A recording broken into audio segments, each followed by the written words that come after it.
did you find out that the victim was leaving town the following day? I can't remember that good.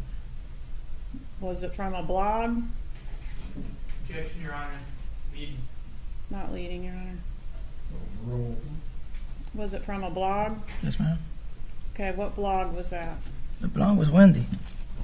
No. Do you want the culpable parties held accountable for murdering the father of your children? Absolutely. I'm grateful they're already in jail.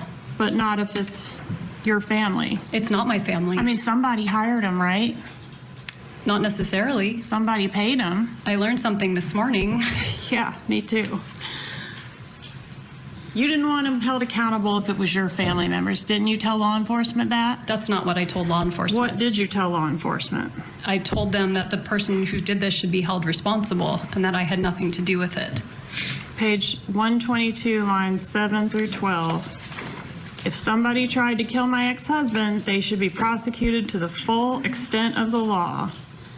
The investigator says regardless of who it is, and your answer is, I mean, it would be different if I thought it were my brother.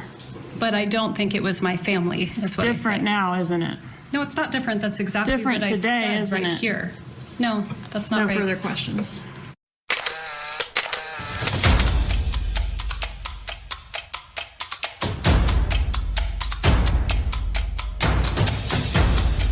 You are listening to the Roberta Glass True Crime Report, putting the true back in true crime.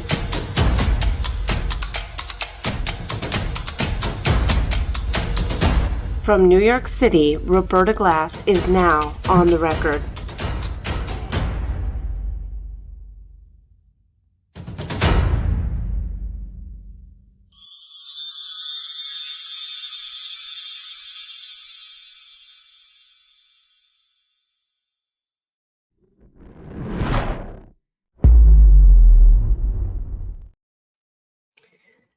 Okay, how is everybody?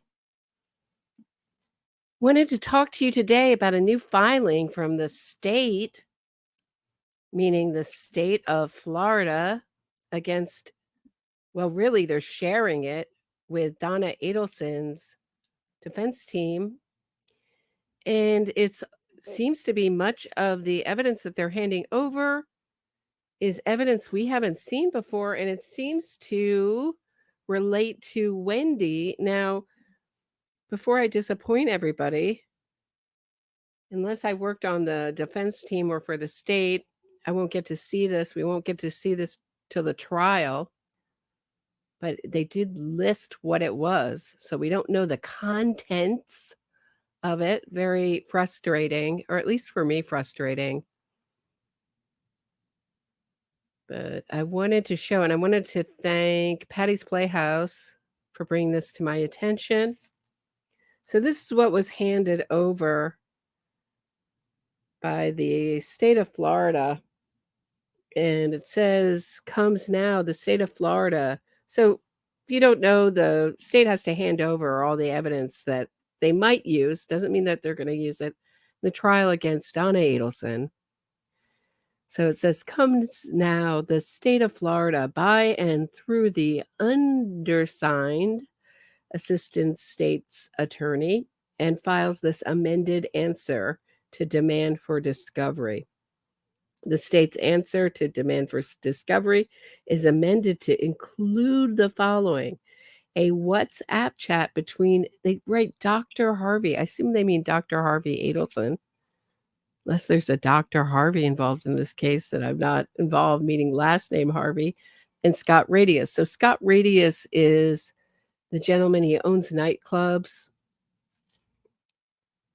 And I believe he was the one who called in the Adelsons when they were communicating, saying, don't tell Charlie, but we're going abroad. And he thought it was so weird, he called it in to the police. And we're going to somewhere not Vietnam. I can't remember exactly the country, but not Vietnam. We're going on vacation for a little while. Don't tell Charlie. And he was like, look, I haven't talked to Harvey and Donna Adelson in forever. Why are they contacting me? He found it very strange and called it in. Scott Radius's notes. So that's going to come in Donna's trial. But more interesting is Wendi Adelson and this looks like an email between her and Sarah Youssef. And I'll get to who Sarah Youssef is in a minute. And then there's an email from Orrin Snyder. So Orrin Snyder I'll pull this up again in a second, but just to show you, is the Markel's lawyer. And he works at Gibson and Dunn, which is huge here in New York. Huge firm. There he is on the corner there. I don't know. Am I going to be, oh gosh, I don't know. I might have to edit that out for doxing or something. I didn't mean to. What else? Wendi Adelson's email to Sarah Youssef, her friend Sarah Youssef, again, one is called Self-Care and one is called Presenting My Side of the Story, which I think is really compelling. So was Wendi defending herself in all this? Well, here's my side of the story, or here's where my mind is going. Were they planning on some PR offensive to get her side of the story out in the media in 2017?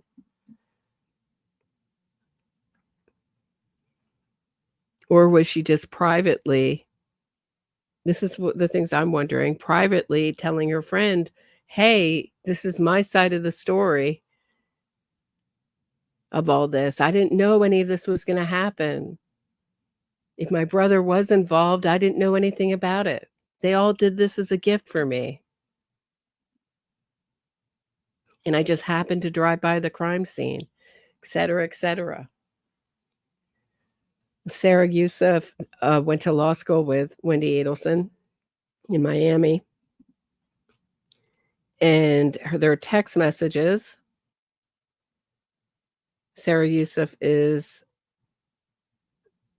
describes as a former friend of Wendi Adelson. So is this someone who gave up on Wendi Adelson just because of her alleged, she's an unindicted co-conspirator in this case, her alleged involvement as a conspirator in this case? Could that be? Their text messages, and then the life insurance that Shelley Markel and the Phil Markels were beneficiaries of. That's an email, I believe, that Wendi wrote, looking to dig into that, if I'm remembering correctly. She wanted the money from that too, not just the $2 million that was left to her boys. So pretty fascinating. So Patty's Playhouse made the point, she feels, and you can tell me what you think of this, that much of the evidence pointed to Donna in Charlie's trial, and she feels that much of the evidence in Donna's trial will pass on to Wendi. Now, I don't think we're going to have, I just don't think lightning's going to strike again, if I had to guess. And we're going to have a dramatic, people are like, is Wendi going to flee? I don't think Wendi would flee. I think she's really convinced herself that she's A-okay. She's protected herself with John Lauro. Great lawyer. Is that his first name? Do I have that right? John Lauro? But to give you a little background on who Sarah Youssef is, so Sarah Youssef became an assistant she moved to San Francisco. So let me show you who she is.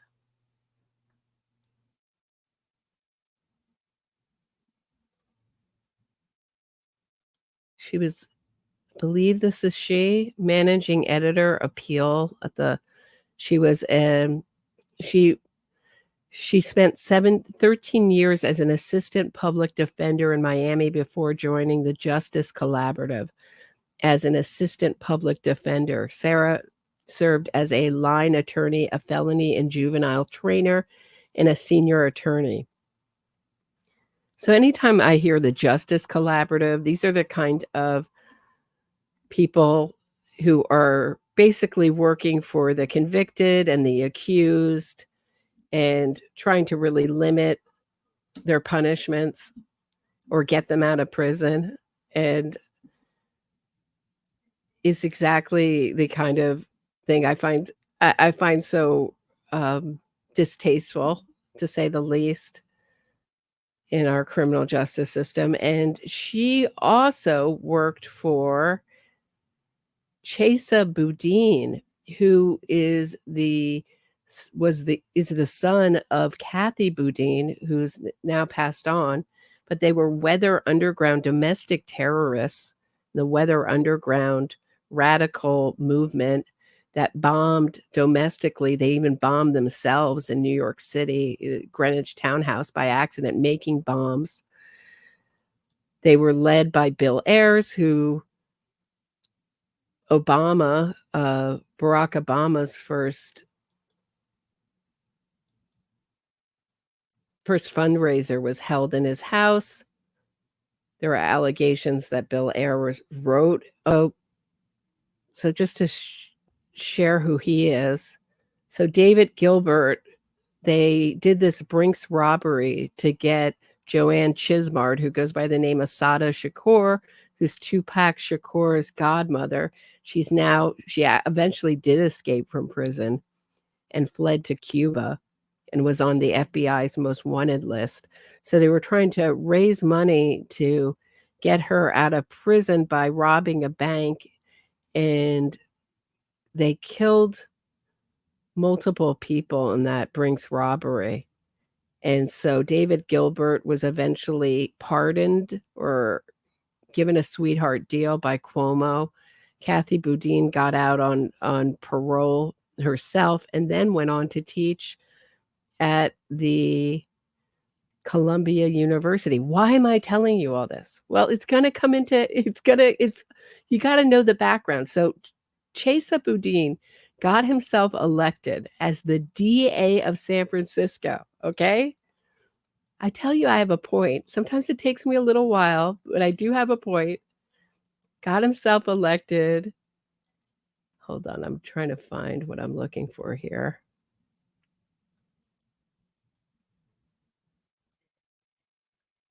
Okay, here we go.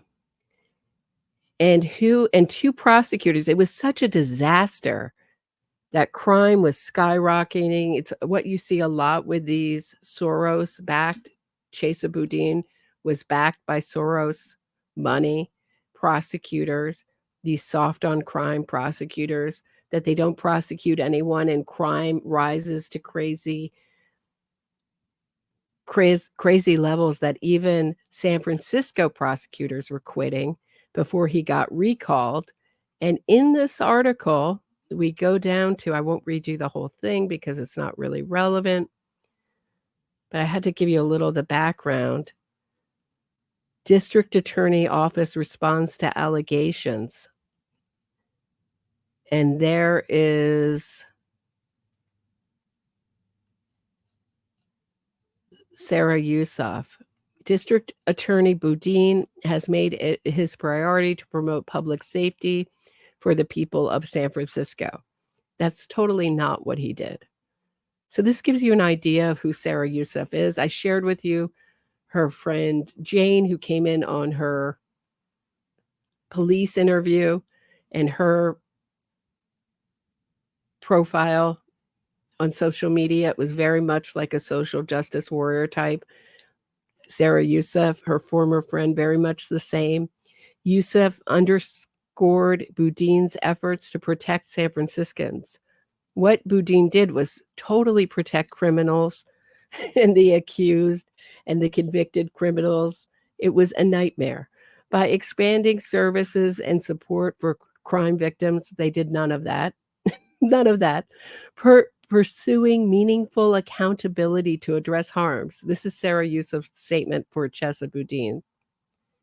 She was his assistant in the office.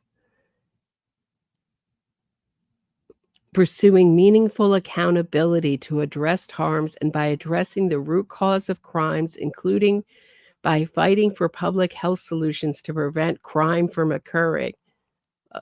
How did that work out, Sarah Yusuf? Yusuf also said Boudin's prosecution rates are similar, if not higher, than both his predecessors, as well as other district attorneys in the surrounding counties. And so eventually the people of San Francisco couldn't take it and recalled him. So that will tell you. But I think she continues on in this kind of work. It was that long article. It's linked in the description of this video. You can check it out if you're so inclined. But that just gives us a little idea of who this person is and her connection to Wendi Adelson. Hey, Jill Jane. Thanks so much for the super sticker. So I just wanted to give you that news. I think it will be really fascinating when in Donna's trial to hear what those emails say. I wouldn't think that they would implicate Wendi too directly. I think Wendy's very careful always. She's been trained as a lawyer. I don't think they're going to be stunners, but there may be some interesting slips or admissions or what's going on in Wendy's brain with her friend defending herself. It may be, I had no idea my mother and my brother were doing this for me. I wouldn't be surprised if we see something like that. But if we're expecting Wendi to implicate herself, I think we're going to be sorely disappointed. All right. I got some really interesting comments from you guys. Let's get into it.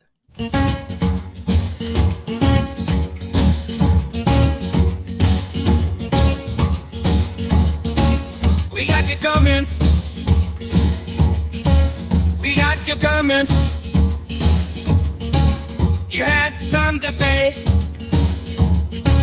You were insightful. Oh, so clever. So Roberta's going to read your comments. Hey, Roberta, read those comments.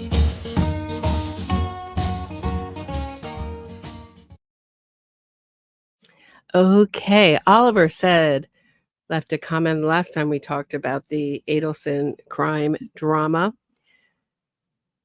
She was, meaning Donna, was at the gym every day before her arrest. She was walking the boys to and from school and tennis lessons and pushing them on swings. She doesn't need a chair. So if you guys missed it, this is about Donna Adelson's this is from Fancy Fiction. Last prison, she was very upset that she wasn't given a chair. She asked for a chair as she was talking on the phone. Someone brought up a really good point that she no longer has the tablets. So everyone was given tablets during the pandemic in Leon County. And this hints, if she's at the jailhouse phone, that they're no longer using the tablets. I'm surprised. I'm shocked by this, really.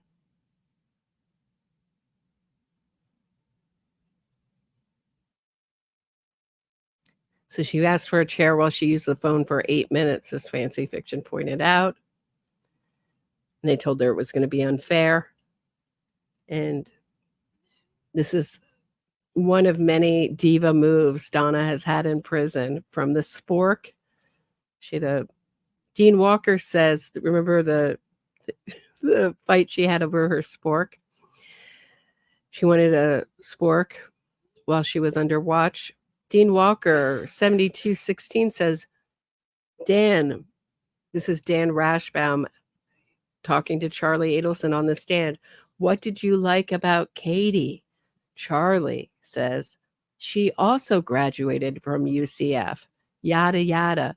What is he saying? You liked rolling in the hay with her. Honestly, goes a lot further, Charlie.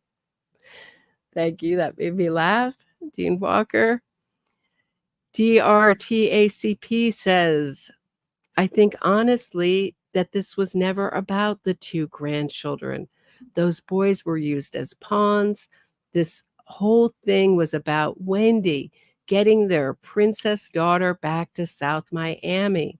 Unfortunately, Wendi and the rest of the Adelsons used whatever they could against Dan Markel because they all hated and would do anything to punish him and make him pay. And when they didn't get their way, the final straw was to take him out. Even Donna said to use the boys against Dan, dress them up as Nazis, enroll them in Catholic classes, and make it look like they have converted, etc.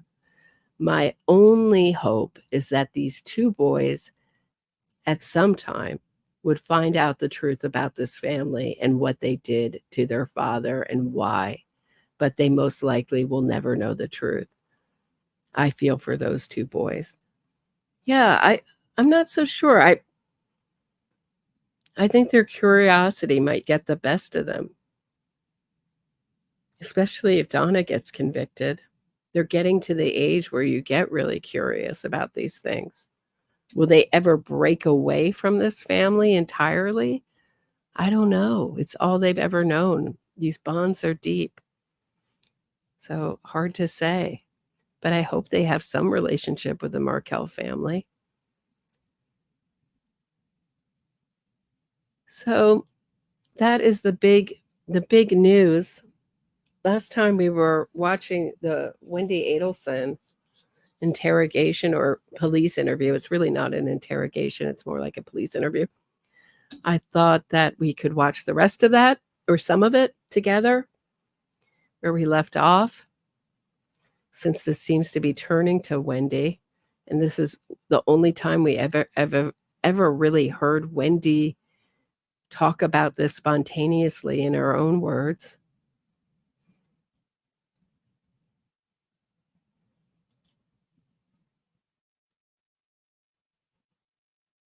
So we were at about the 22-minute mark. She's just heard the news and she's doing some of her fake ventilation crying. That's okay. But even my family, who felt like I had been mistreated, would never do something like this. Never. Well, you guys have been divorced for over a year. Has there been any type of abuse in that time? Of him towards me? Yeah. No. It's, he's litigious and we have an ongoing case because the house, it shouldn't be in my name anymore, but when we settled the case of our divorce, he said, one of the agreements the court said was Danny wanted to stay in the house. They said, you can have the house, but you need to pay her half of the amount of what the house is worth. And he agreed to it. And then months passed and he just never paid me. Okay. And so we have ongoing litigation where I filed a motion in the court to have him pay me what he said he would, and he filed a counter motion for sanctions against my attorney because he thought that she did something wrong, which she didn't. But so, I mean, she withdrew from the case and was going to serve as a witness. I mean, she's not going to lash out at him for it. She's using the legal process to do it. My parents are, very angry towards him. But even when they're around my kids, they would never say a bad word about my kid's father. They're really, really careful. They're really, really careful. That's exactly what Dan Markel said didn't happen. That they said, Grandma hates you. And he wanted an escort, what do you call it? A person with Donna when she was with her grandkids to watch her, so she would watch her mouth and not disparage him. Said he was a victim of parental grandparent alienation. He was Grandma Donna Sue was talking so badly about him. I love that. They wouldn't say a bad word. They wouldn't say a bad word. They wouldn't harm a fly. It's really like the end of Psycho, isn't it? Wouldn't harm a fly, guys. About that. They just like him, but they know he's the father of my kids. They would never do that. Right. I don't know who would be angry enough with him Well, that's what I have to find out. to do something like this. The brother that you're real close to, I have to do a lot of elimination at the same time. The brother that you're really close to, the one that joked about the TV and everything, what'd you say his name was? Charlie. Charlie, and he's in Fort Lauderdale? Yeah. Okay. Tell me what kind of car he has.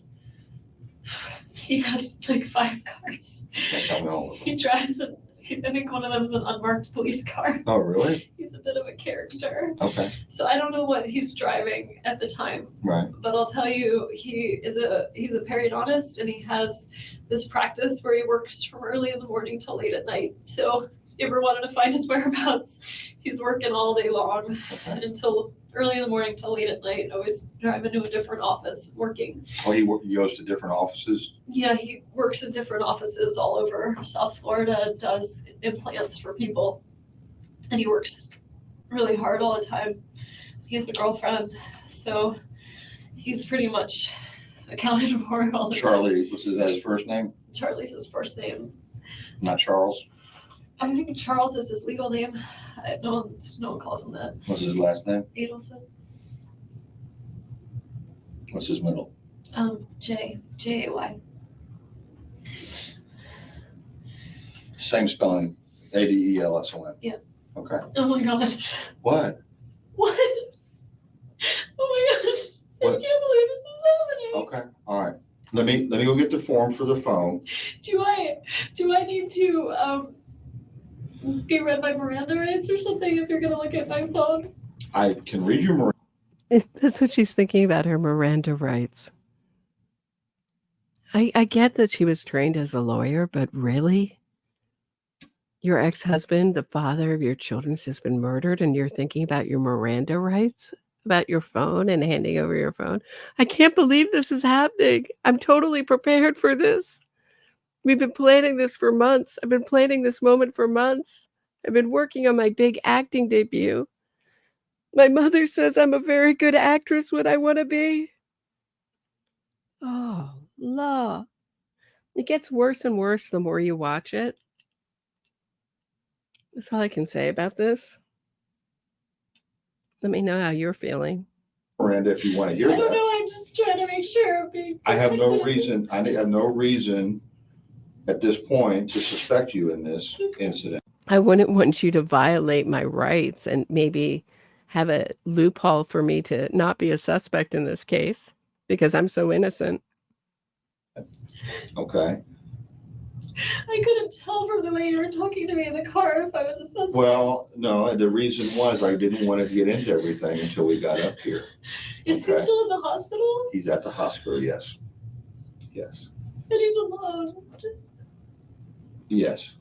And nobody knows he's there. Well, you know now, and while I'm going to get this phone taken care of, I'm going to have a victim advocate come in here, and hopefully you can supply her with his parents. Oh my God. I'm assuming his parents would be his next of kin. He's a sister he's really close with. Where is she? They're all in Canada. He's Canadian. Okay. All right. They live in Canada. They all live in Canada. Okay. His family's all in Canada. Okay. They're gonna think I did it. No, now, just don't jump to conclusions on that. Really? If you had nothing to do with it, would you think that my in-laws would think I was in on this? If you had nothing to do with it?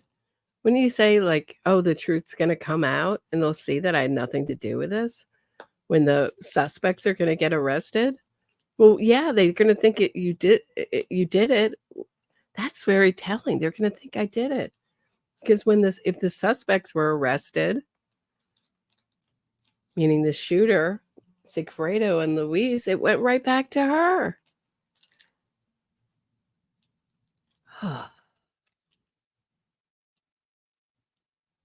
This is like a performance that's only really good on on I don't know, on a really surface level, if you look at it really quickly.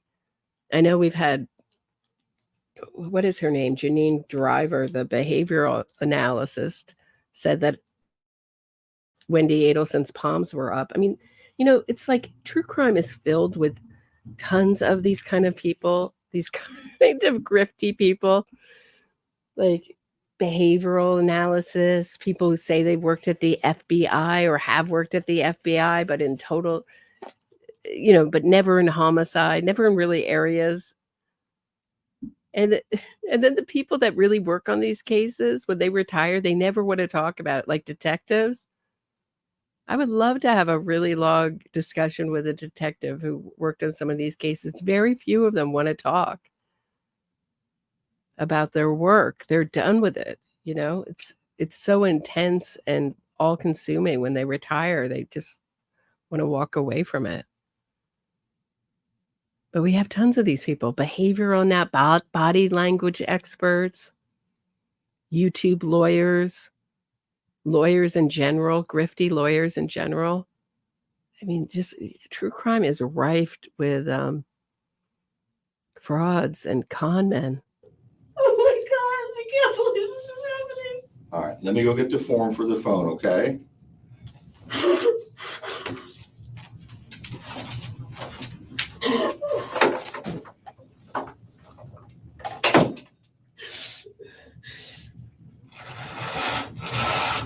Oh my God.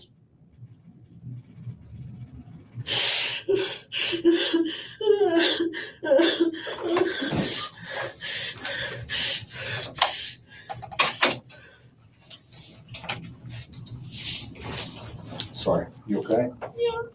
No. I meant to like. It's fine. Our last interaction wasn't nice. What are you talking about, personal? I'm just looking here. I didn't want him to take the boys this afternoon. I had wanted to have them. And I talked over with my brother and realized, just their dad wants to take them swimming. It's not worth getting upset over.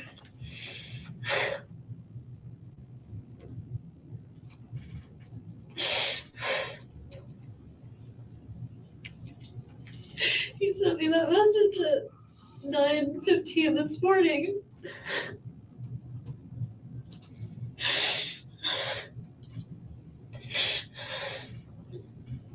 You were telling me before, when we were riding up here, that the agreement was that you're all going to have some type of phone call at 11:15 this morning. Is that correct? Well, not exactly, just that we needed to have the talk at some point before, we have to decide before Monday of what to do about his school, where Ben's gonna go to school, and he said, I'm gonna be done. I thought it was 11:15, but when we listened to the message, it was 10:30. Okay. When he said, I'm gonna be out of, he went to like a workout class at the gym. At Premier. At Premier. Mhm. Said, I'm gonna be out of it by such and such a time, you could call me then. And I called, but I think we could see what time I called him. I thought it was more of like, let's see, recent calls. I called him. Well, that's him calling in at 9:02. I called him at 11:42 and got his answering machine. He called you at 9:02? Right. And before this, she said she couldn't talk to him because she had laryngitis. And I always wondered that she could, I mean, clearly that's a lie because she was taking long walks with her other friend, and I believe it's Jane who comes in here. Am I getting her name? Am I remembering her name correctly? I am rusty on this case. Hope so. And she had talking all about how going on these long walks with her friends, talking about how irrational and jealous Jeff Lacasse was, and thought because he thought, quote unquote, she was cheating on him when it came out in trial that she had all these dating apps going. So she denies it. But Jeffrey Lacasse is like, the state showed me she had multiple profiles across all sorts of dating apps.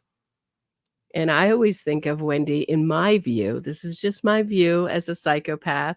They have a high sex drive, lack of empathy, lack of moral compass. It's what Jeffrey Lacasse felt from dating her, or concluded, and his psychiatrist concluded, or psychologist concluded by his description of her. It's just my take on her.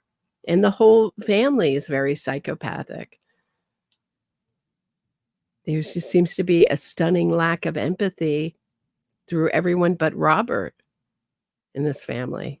And narcissism, and all psychopaths are narcissists, but not all narcissists are psychopaths. So, but just a need for public adulation, superficial charm. He called me at 9:02. Mm-hmm. The repair guy was there, and honestly, I leave my ringer off a lot of the time, so I didn't even hear the call come in. He left me a message. I called him at 11:42, and left him a message, just saying, okay, I want to talk about school for Ben, and I assume I'll see you at 4:30 today. When I figured he's going to take the kids swimming, Right. and he'll drop them at the house at 4:30. Okay. So in other words, the whole meeting at 10:30 or 11:15 Just didn't didn't happen. happen. Right. Okay. All right. Let me get this. There's a lot of information on here. Okay. It'd probably be easier if I read it to you. Fine. Okay. I, Wendi Adelson, and I got to change this. Adelson. I know I got to change that. It's okay. It's Adelson.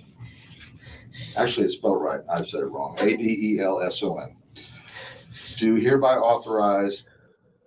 Is this like this? Is this a little, just looking at the, I'm gonna just try to Such a horrible. yeah, I'm just gonna try to, it just seems like a little off, right? Sorry. With him, he didn't have the kind of phone that needed a passcode, Okay. but he's got an iPhone since then, so Yeah. he may have one, and I can't remember, like, actually, I remember his passcode to something, but it was like a word in Hebrew with the word one, so it's a word and not numbers. I could give you my children's birthdays in case you want to try that.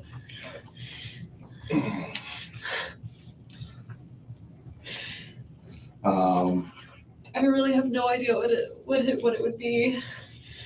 Okay. Let's go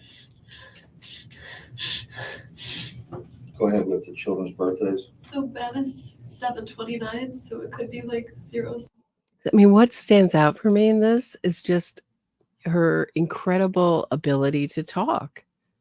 When you're really upset, so she's trying to imitate this fake crying. You may have heard me say this before, but it's what strikes me every time I watch this. She's trying to imitate this upsetty voice where you get when you cry, where your breath is so uneven that you can't support your voice. So your voice is supported by your breath. When you're upset, your breath gets all uneven and it can't support the voice. So that's why someone would say to you when you're trying to talk and you're so upset, you can't talk, just breathe. So the breath can come back into rhythm and you can support the voice. Here she's trying to imitate that from being hysterical and I think it's also a way to blow off some nerves, just to do something. Remember to, her mother's told her she has to put on a performance of a lifetime. Just remember to keep doing the hyperventilating breath, but she's alternatively, she's giving the information to Isom totally with full breath, totally okay. Doesn't make any sense. And we know Jeffrey Lacasse, she said, I'm not upset about any of this. Nothing really emotional. You must feel bad about some of this. No, I don't feel bad about any of this. He felt she was without conscience. So this wouldn't have upset her so much. She hated Dan. Even with the shock, I think if she had acted naturally, I think she would have she knew she would have tipped herself off as someone really disturbed to ice him, even if she had nothing to do with it. So they try to mirror human behavior, and they don't do a very good job at it. So this upsetty, hysterical breath doesn't really cut it. 729. What year? 2009. Lincoln is 10/13, 2010. They're 14 months apart. Yeah, to have babies 14 months apart. And she divorced Dan when the youngest was a year. What are you thinking? And she's telling people, she's telling Dan's friend, I read a victim impact letter. Thank you, Dean Walker. It really helps support the show and lets me do these kind of live streams. I appreciate it. She was telling Dan's friend, according to the victim impact letter, that she had married the wrong man. I mean, you know this and you're still having children? I mean, it makes me think about, did she and her mother pick out Dan the way someone picks out a man from a sperm bank to breed with? Was she just looking to get these kids? Did she know a divorce was in her future? Did she think knew that this was going to be a temporary thing, but didn't realize how permanent Dan's influence would be? Because if you go to Donna's letters, she said, you'll always be the outsider. Soon the kids won't want to eat in your home because they'll always want to eat kosher. Meaning that this influence that they felt was a religious zealot would hang over this family forever. So that is the rationalization for funding this hit, allegedly for Wendi and Harvey, although they remain unindicted co-conspirators in this. That the only way to permanently get rid of a dangerous influence is to kill him. Just gives you chills. 10/13 of 10? Yeah.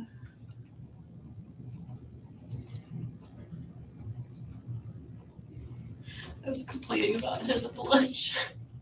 Sorry. I'll be right back. Go ahead, check.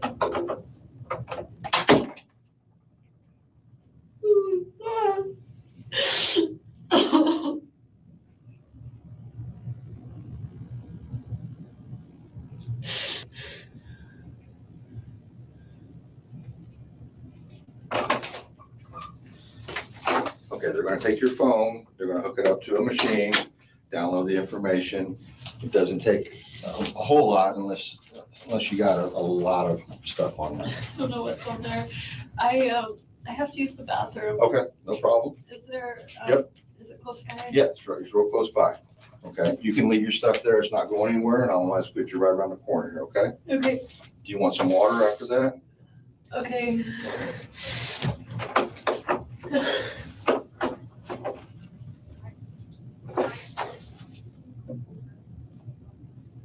Okay. Can't leave. Not yet. You got somebody here?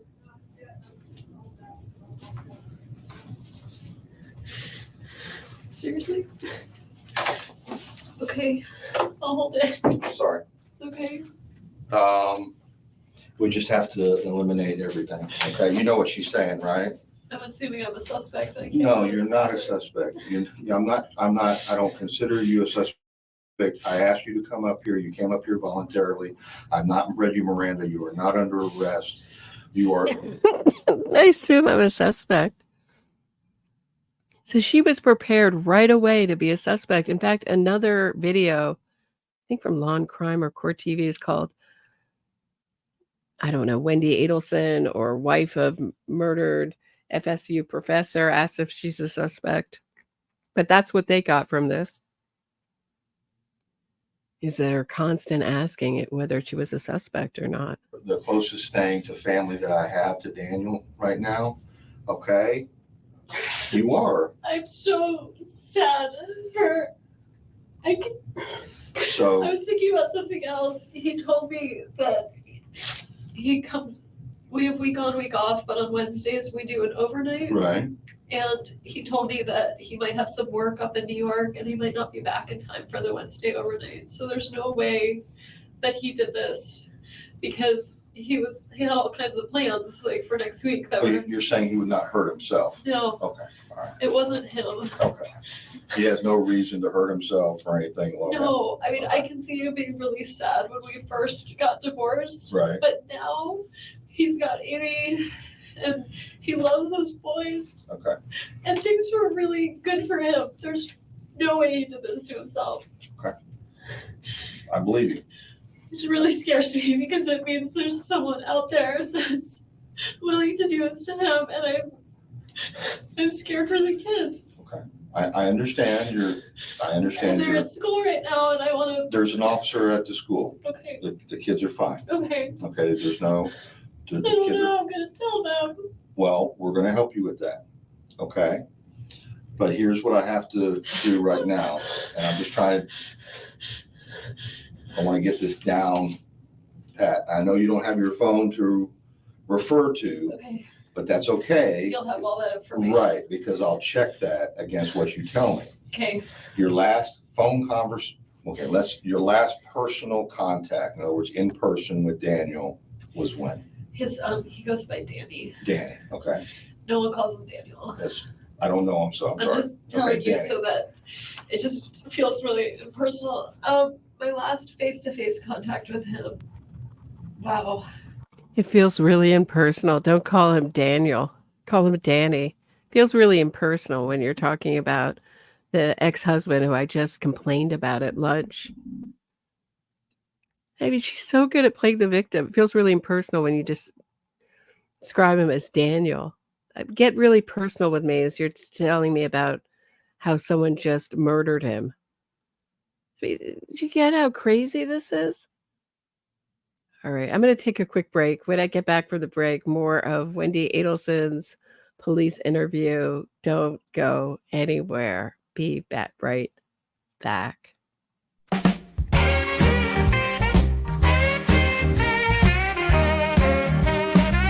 We don't take a break. Grab a snack or maybe a glass of wine. Roberta will be back in no time. This podcast is listener supported, so smash that like button and subscribe or become a patron for exclusive content if you are so inclined. Have something to say? Shoot Roberta a super chat. She will do her best to read it on air without delay. Now Roberta's back and ready to put the true back in true crime. Here's Roberta.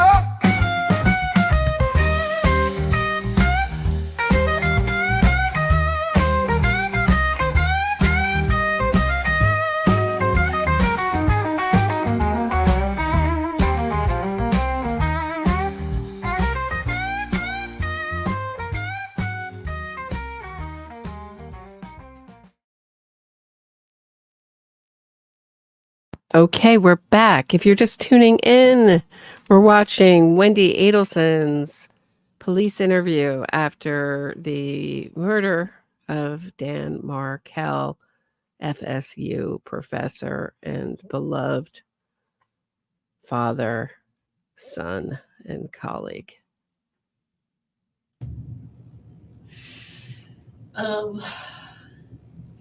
We do a lot of leave off pickup at the school, right? Where one of us will take the kids to school, the other one picks them up.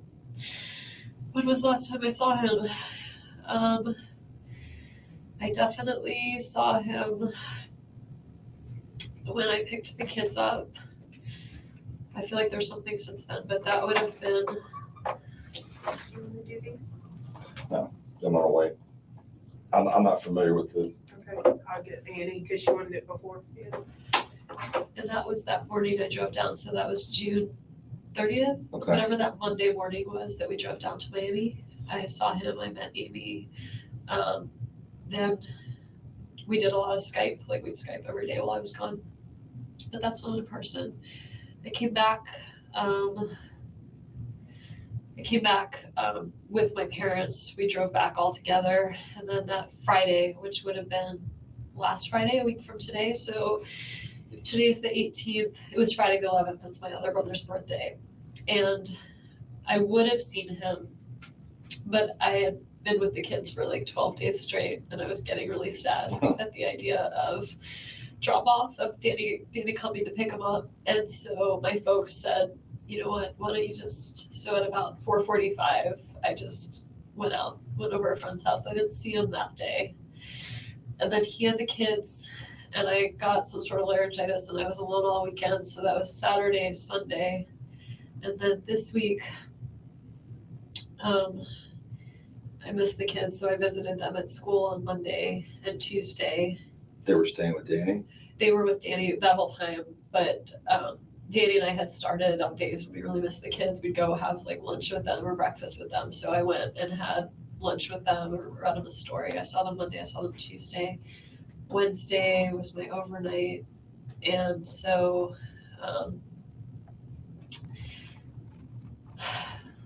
so that was Wednesday. And then he had them Thursday, was yesterday. Yeah. So that was. That's really interesting that she says that they had a habit of seeing each other for lunch or breakfast when they really missed the kids, because she swears that, was it that Thursday when Danny was supposed to have them? And Luis Rivera swears that he saw her walking down Trescott with her kids. And that's when the alarm strangely went off. And when she's asked about it at the first trial, she's like, they gave a stipulation at Charlie's trial that wasn't her, that she didn't have the kids. But it's something I always wonder about, because she was sneaking around Dan's place. Did she have a key? Did he trust her with a key after she wiped out all the furniture when she divorced him? I assume so. But the alarm goes off. So was Luis or Sigfredo nosing around back there? Or was it just a random, unrelated occurrence? And was that Wendi? Because she's like, I don't think it was. Like, no, that wasn't me that Thursday. I wasn't there. And then the more she testifies, she becomes more sure. So that's the first time at Sigfredo and Katie's trial. And then by Charlie's trial, she's totally sure it's not. That would be some other woman and some other kids. Does everybody remember that testimony in Charlie's trial? So what happened there? Was the last time I had face-to-face contact with him. Was? June 30th. June 30th, okay. And then yesterday, y'all were conversing on text about this phone call or about this discussion for Ben. On email, I think, Okay. about, we'd both spoken with an administrator at the school. And so yesterday morning, I emailed him and said, I'd really love for him to go to this school. I think we should accept it. Here's why. And then I asked him a second question about Ben's birthday coming up, because I didn't have Ben on his birthday. And he wanted this Lego thing, and I wanted to make sure that no one else got it for him. So I asked him if he was going to do a party for Ben. So I knew ahead of time whether people would be bringing presents or whatever. And so I knew whether he would have gotten it from someone else or whether I should buy it for him. And he wrote back and said, when your voice feels better, let's talk. Cause my throat was really hurting. He said, let's talk. We need to work this out for Monday. And I sent him Right. Her throat was really hurting, but it didn't bother her when she talked to any of her friends on long walks about how horrible Jeffrey Lacasse and how irrational he was.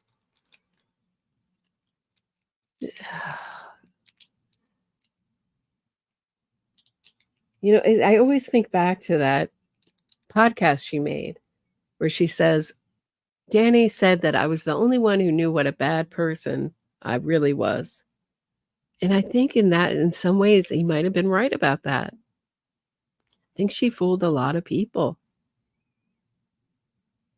But she puts it out there like, oh, Wendi. So we're all supposed to go, oh, Wendi, that's so terrible of Dan Markel to say. thought you were a bad person. No, you're a wonderful person, Wendi. We all love you. So she could get some more narcissistic supply. But in some ways, I think it might be right.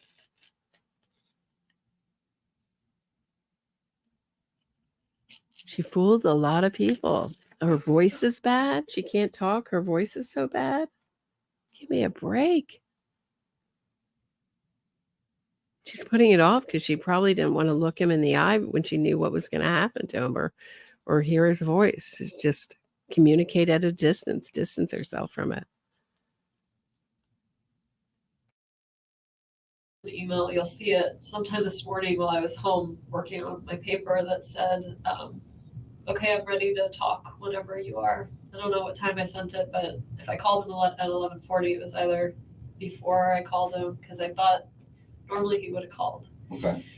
Like when he said I'm done with the class at 10:30 and I had said, okay, let's talk, and then sent him a call or an email, like I thought it was weird I hadn't heard from him, but I just thought like, oh, maybe he's busy with something or showering. Or... But he told you at some point that he was going to premiere this morning. Yeah, no, that phone message says I'm going to premiere. I'll be out 10:15, 10:30.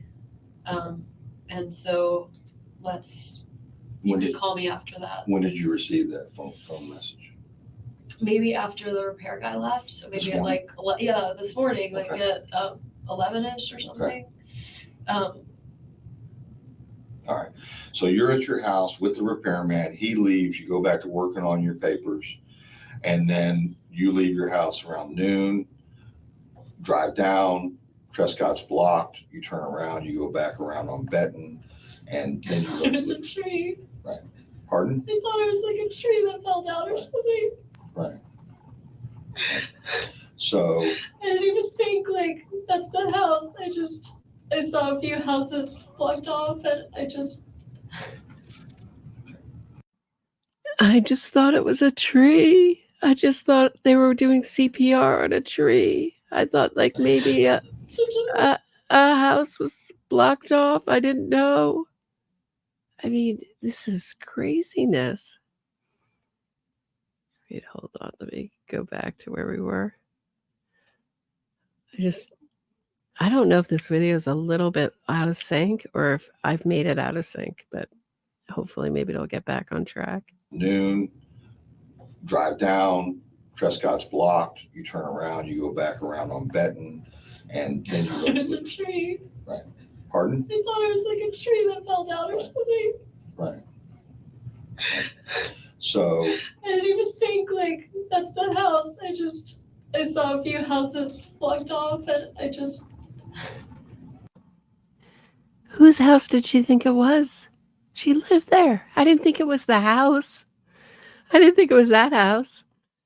I was just going by. Remember when she says earlier in this that she goes by to come to terms with a divorce? She didn't think it was the house. What house did she think it was? She thought it was the neighbors when it was like so clearly delineated. Does anybody remember this video? Hold on one second. I got to play this. Hold on one second, guys. Hold on.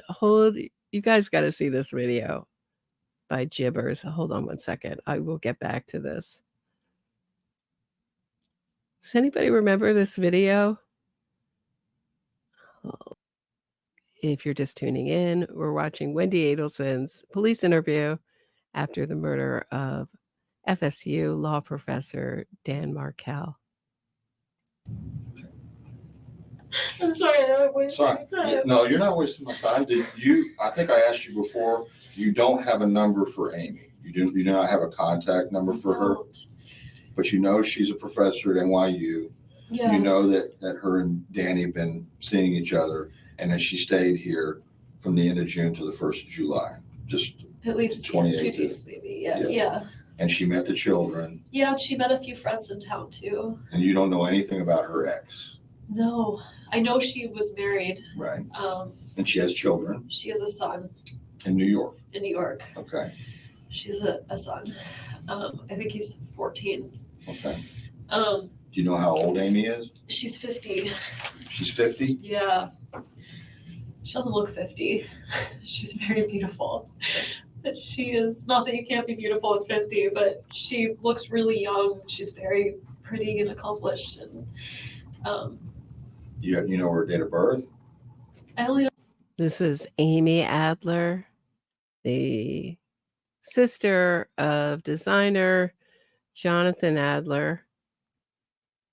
I think I showed her last time we were watching this.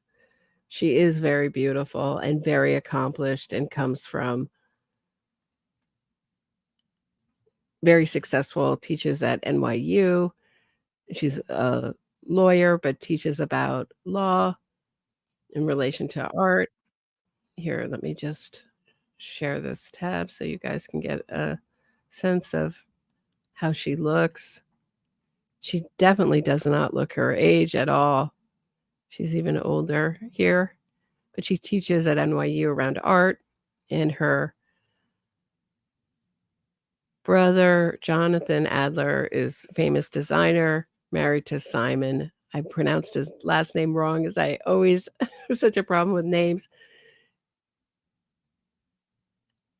Dunin, who did all the windows for Barney's, which was a fancy store here, very much like Harrods or Saks Fifth Avenue, but a little bit hipper. But here's an idea of Amy Adler. There are several key notions, I think, going back to Dawkins that are still worth thinking about here. And I should say, the term is being used in a really elastic way. Some people think about meme as just kind of a meme culture as a synonym for digital. So that'll give you an idea. She's talking about meme culture there. Just a little idea of who Amy Adler is, and probably would have drove Wendi would have made Wendi exceedingly jealous. I know that she is 50. I don't, because I was looking her up one time, feeling. Oh, okay. Okay, so she's 50. She goes by Amy Adler. Her middle initial is M. M. Okay. So that, like, if you looked her up, oh my God, if you looked her up on. Oh my God, she cased her out. Her middle initial's M. Her favorite color is blue. She plays tennis on Tuesdays and Thursdays at the New York Racket Club. You can see her there. I mean, she scoped that woman out. Scary. The law school website, you'd find her that way. Okay. Her brother's he's like a famous fashion designer. So I think they spend a lot of weekends like in the Hamptons, and she lives in the city and lives like, you know, good life. Okay. You gave me a name of Matt Price, who's in DC. That's his best friend. Is that an attorney? He's an attorney, yeah. I'm sorry you have to deal with so many lawyers. That's okay, I'm used to it. I got to deal with the state attorney's office, public defender's office, private attorneys. The only time I've ever been in this, I represent victims of crime. I represent immigrant victims of crime. So it's the only time I've ever been in this building is advocating for my clients. And the other friend? I think that's a good place to leave it for today. I advocate for women who are trafficked, so I'm definitely not the kind of person who would be behind, say, a murder. That's what she's saying. She's virtue signaling and saying, don't look to me because I'm a good person. The only time I'm here is when I'm working with victims. I work with victims, so I know how horrible it is for them. I would never say, make my sons fatherless over something as silly as custody. So I'm going to end this show the way I usually do, with a victim's impact letter. Dear Judge Wheeler, this was written in Catherine McManus' retrial, 2022. I knew of Dan Markel long before I ever met him. As a law school student, I loved reading legal blogs, and Prof's blog, which Dan founded, was one of my favorites. It was pure chance that led me to meet the man behind the blog. I applied to many law schools and had no special reason to think I would end up at FSU. But when I was invited down for an interview, Danny was part of the crew that took me out for a welcoming dinner. We got along well from the start. Both of us were more extroverted than the typical academic, and I found him very easy to talk to. The next day, when I presented my work to the faculty, Danny was first out of the gate with a series of sharp questions when the Q&A period started. His combination of enthusiastic friendliness with blunt intellectual debate was delightful, and he played a significant role in convincing me that FSU would be a great place to work. Luckily, I got the job. I ended up in the office next door to Danny's, and from the start, he would pop his head in constantly to chat, especially when he smelled me making coffee. Writing law review articles can be a lonely task, but Dan made it his mission to counteract that, not just for himself, but for anyone else in his orbit. During the first summer, he invited a group of us to come sit in an empty classroom that we used as a sort of writer's retreat. He framed this as procrastination avoidance tool. We would start a 1-hour timer, turn off our Wi-Fi, and commit to getting words onto electronic paper until the timer ran out. During breaks, Dan and I would chat about everything from our personal histories to his suggestions for how to flourish in academia. Dan and I hung out regularly after that, both during and after work. Our year into our friendship, he left for one of his many trips to present his work to another university. He came back to discover his wife, Wendi, had stripped the house bare, taken their sons to an unknown location, and left divorce papers behind. To hear him tell it, her actions came as a total shock. He was powerfully anguished to not know where his children were or when he would get to see them again. Now, for the first time, I found myself trying to return the favor of all the support Dan had given me in my first year in Florida. Sometimes that involved long conversations about what was happening. At other times, it involved doing my best to distract him by drawing him into conversations about ideas in our fields. Sometimes it just involved drinking bourbon and watching movies together. Interesting that she mentions bourbon, huh? As Dan navigated that ugly divorce, I was constantly struck by how much energy he still had for looking after others' needs. He still went out of his way to see how I was doing and to encourage my fledgling career as a scholar. It was also during that time that I came to appreciate what a loving and committed father he was. One of the things that tore him up inside was the possibility of losing time with his children, and the bitterest aspect of the divorce proceedings came when Wendi tried to get sole custody. We didn't have kids of our own yet, but Danny would have us over on his days with the boys, acting as if we had always been a part of his family.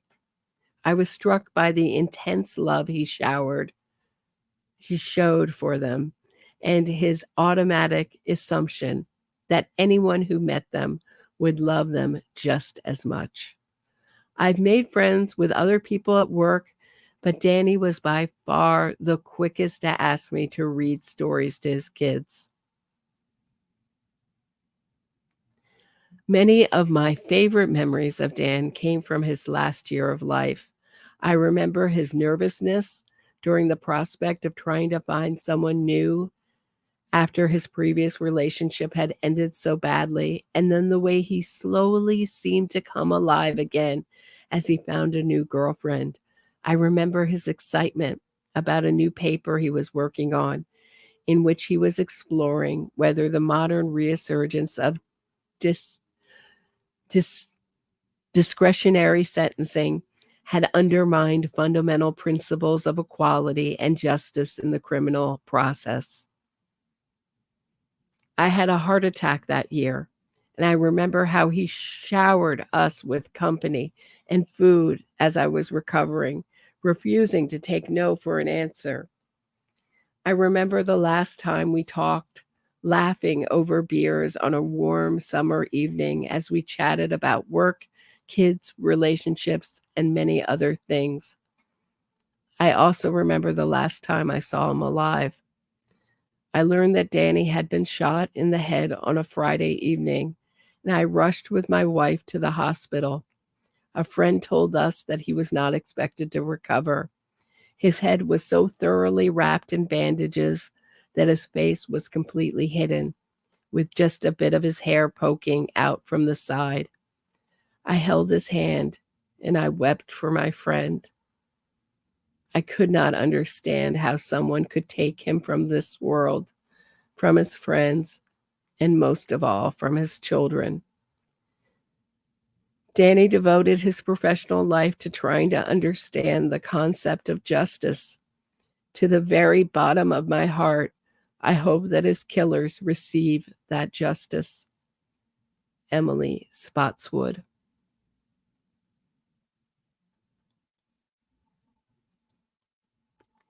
That's what I have for today. Please hit the like, subscribe to the channel, share this episode.